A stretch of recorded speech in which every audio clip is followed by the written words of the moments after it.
No, I think if I look at the first innings, I was a little too short than where I wanted to be. Definitely 6 to 8 is ideal.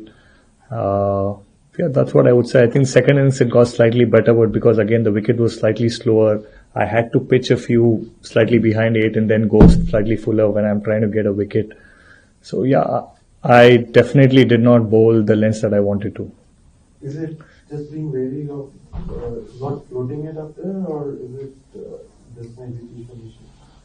Yeah, I think so. Not wanting to float it up there is definitely one of the reasons, and also it honestly took me some time to get used to the slope that side. Yeah, no reasons, but I should be able to do it as a professional. But I take complete responsibility about it, and then maybe do it better next time.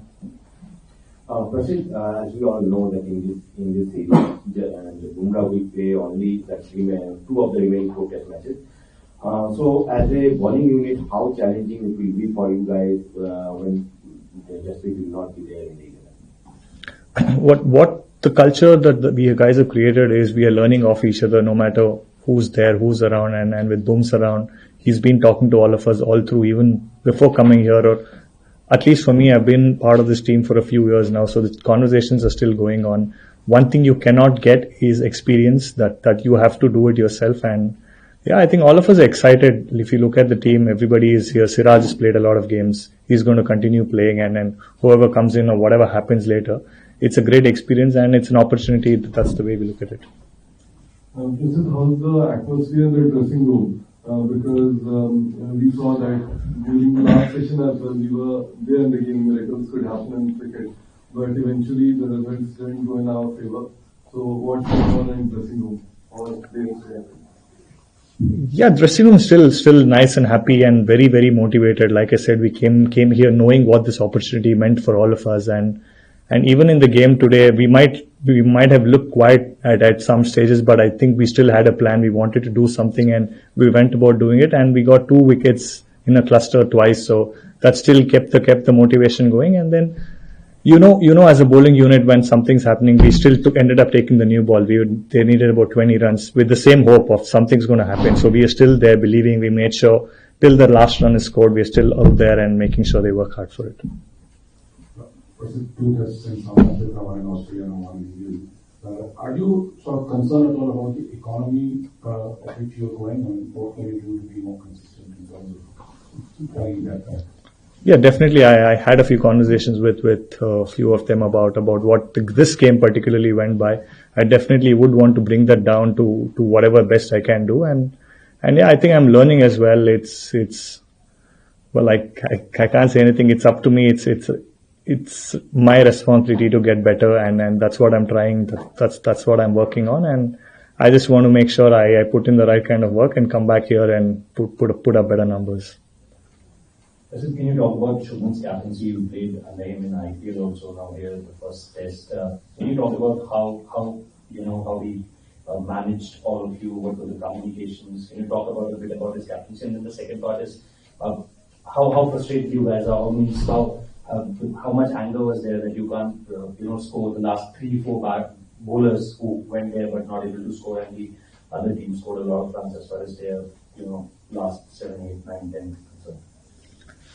About Shubman, yeah, I think he did a pretty good job. All of us saw how he rotated the bowlers, made sure everybody had enough breaks, brought in people at the right kind of spells. He saw opportunities and brought in the right kind of bowlers. All of that was great, and knowing him, he's set a very good atmosphere around. He's been speaking to all of us. We always go in with a plan, and the communication is happening there. And what was the next question about? As the lower order batsmen, we definitely are working on.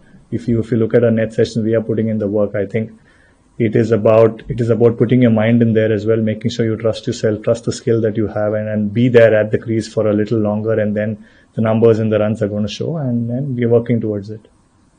Yeah, there's a follow-up on the economy. So when you go for so what's your thinking like? So do you feel that maybe if you over there to sort of restrict and then the wicket might fall, or you continue to attack, or how do you feel the balance should be? Yeah, every time I come out to bowl, I'm definitely looking to bowl a maiden. I'm not really trying to give away boundaries or anything.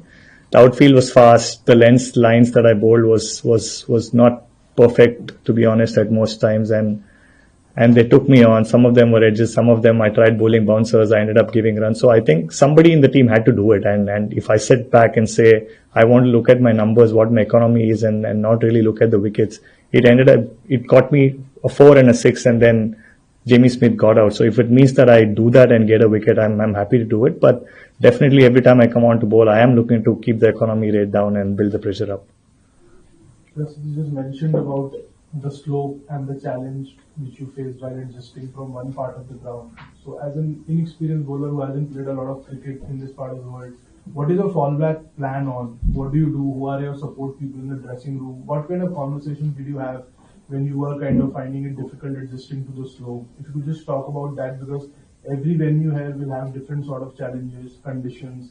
So how do you plan on countering those challenges, and what were the discussions like when you were struggling with the slope? We did practice as soon as we came here. We did a bit of bowling on the square. We did bowl from that end and this end. And Mornay being here with us is actually giving us all the experience that he's gone through. He's played a lot of cricket in England, so that definitely helps. But what happens when you get to the actual pitch? The ground, the surface is different, and then you have to adapt. And coming in to bowl the first spell, you're excited, you're trying to run in hard. The wind sometimes is on and off. So it's very important to understand what the pace of the run-up is. And I did have a chat with a couple of other guys as well, asking them what they did to, be at the right pace when they're running into bowl. So that's about it. I think the best that we can do is bowl on the square every time we get to a ground. Be a little more aware of what you can do, what way the wind is, and how balanced you can be at the point of delivery. The spell which you bowled from this end, where you probably troubled them more than you did in this match, were there any learnings which you took in that stride, because you looked in far better rhythm than you looked the entire game when you were bowling from this end?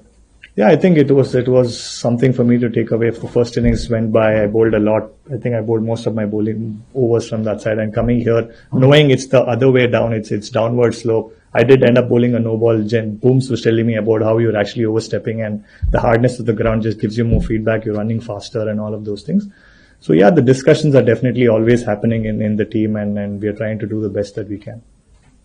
Prasidh, was it a surprising fact that the ball did not swing that much despite the conditions and the bit of drizzle that was happening around? Were you surprised by the fact that it did not swing that much from both? It was going off the wicket, but from the off the air it was doing nothing. Yeah, I think the drizzle definitely didn't help. Root came on to bat, the ball was moving around, and then there was drizzle all around. Every time the ball goes on the ground, the ball's becoming wet, and when the ball becomes wet, you know what's going to happen. It's going to get softer. The shine's not going to be around. So I think that did play a part. But I think all of that I've heard playing in England is look up. If there's clouds, there is going to be swing. If there's sun, there's not going to be swing. So that's what we're looking to do, and then make sure we bowl the right areas. Was there any challenge in gripping the ball? As you mentioned, the ball got hit quite a lot. The gripping wouldn't say was a problem. It just got softer, and the moment it got softer, the seam got softer, the amount of purchase you get from the pitch differs. So that's what happened. Final question. Yeah. Karan, did you get a Karnataka feel? Did you get a Karnataka feel for this game? From two of your teammates playing, Karan's probably going to come back again. I think it was great. It's always nice, right? I know all of these guys in the team are very good mates of mine, and know them for a few years. But then when you look at Karun and KL, I know each other. I know both of them for quite a long time. End up having a lot of time together off cricket as well. So it was definitely nice to have the Bangalore boys around. Yes, that's a shot. Cricket की हर बड़ी खबर, Lovely shot. हर बड़े update और live discussion के लिए जुड़िए मेरे साथ सिर्फ India TV cricket YouTube channel पर।